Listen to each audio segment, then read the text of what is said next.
വലൈക്കും വറഹ്മത്തുള്ളാഹി. പ്രിയപ്പെട്ടവരെ, ഇന്ന് നമ്മൾ പഠിക്കാൻ പോകുന്നത് 4ാം ക്ലാസ്സിലെ ലിസാനുൽ ഖുർആനിലെ 3ാമത്തെ പാഠമാണ്. മീലാദുൻ നബി സല്ലല്ലാഹു അലൈഹി വസല്ലം. നമ്മുടെ മദ്രസയിലെ ആദ്യത്തെ അഥവാ പാദവാർഷിക പരീക്ഷയ്ക്കുള്ള അവസാനത്തെ പാഠം കൂടെയാണ് ലിസാനുൽ ഖുർആനിലെ ഈ പാഠം. ഓക്കെ, 3 പാഠമേ ഉണ്ടാകും. അപ്പോൾ ആ 3 പാഠങ്ങളും നമ്മൾ എടുത്തു കഴിഞ്ഞിട്ടുണ്ട്. നിങ്ങൾ നന്നായി വായിച്ച് പഠിച്ച് കാര്യങ്ങളൊക്കെ മനസ്സിലാക്കുക കേട്ടോ. എന്തെങ്കിലും സംശയങ്ങളുണ്ടെങ്കിൽ നിങ്ങൾ കമൻ്റായിട്ട് രേഖപ്പെടുത്തുക. ഓക്കെ, നമുക്ക് പെട്ടെന്ന് പാഠത്തിലേക്ക് കിടക്കാം. കാലൽ ഉസ്താദു, ഉസ്താദ് പറഞ്ഞു. കാല എന്ന് പറഞ്ഞാൽ പറഞ്ഞു. കാലൽ ഉസ്താദ്, ഉസ്താദ് പറഞ്ഞു. യാ തുല്ലാബി, മക്കളെ, പ്രിയപ്പെട്ട മക്കളെ, ഹാദ ഷഹ്റു റബിയുൽ അവൽ, ഈ മാസം ഏതാണ്? റബിയുൽ അവൽ മാസമാണ്.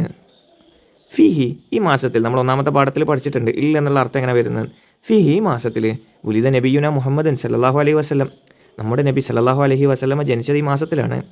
വഹാദ ഷഹ്റു, ഈ മാസം ഷഹ്റുൻ സാലിസ് മിൻ ഷുഹൂരിൽ ഹിജ്രിയ, ഹിജ്റ വർഷങ്ങളിൽ 3ാമത്തെ വർഷമാണിത്.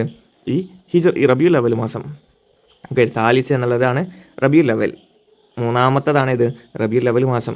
ഓക്കെ, പിന്നെയോ നബിയിൽ ചോദിക്കുകയാണ്, യാ ഉസ്താദി ഫി അയ്യ യൗമിൻ ഉലിദ നബിയിന മുഹമ്മദിൻ സല്ലല്ലാഹു അലൈഹി വസല്ലം, നമ്മുടെ നബി ഏത് ദിവസത്തിലാണ് ജനിച്ചത്?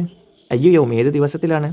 ഉസ്താദ് പറയണം ഫി യൗമിൽ സാനി അശർ, ഫിൽ യൗമി അസാനി അഷർ, 12ാമത്തെ ദിവസത്തിലാണ്. റബീഉൽ അവലിൻ്റെ 12ാമത്തെ ദിവസത്തിലാണ് നമ്മുടെ നബി ജനിച്ചത്.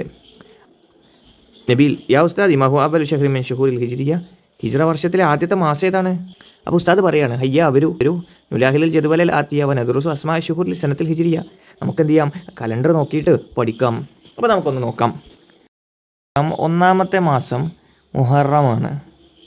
2ാമത്തെ മാസം റബിയുൽ അവൽ, റബിയുൽ ആഖർ, ജമാദുൽ അവൽ, ജമാദുൽ ആഖർ, റജബ്, ഷഅബാൻ, റമളാൻ, ഷവ്വാൽ, ദുൽഖഅദ്, ദുൽഹജ്ജ്. അങ്ങനെ 12 മാസങ്ങളാണ് നമുക്ക് അറബിയിലുള്ളത്.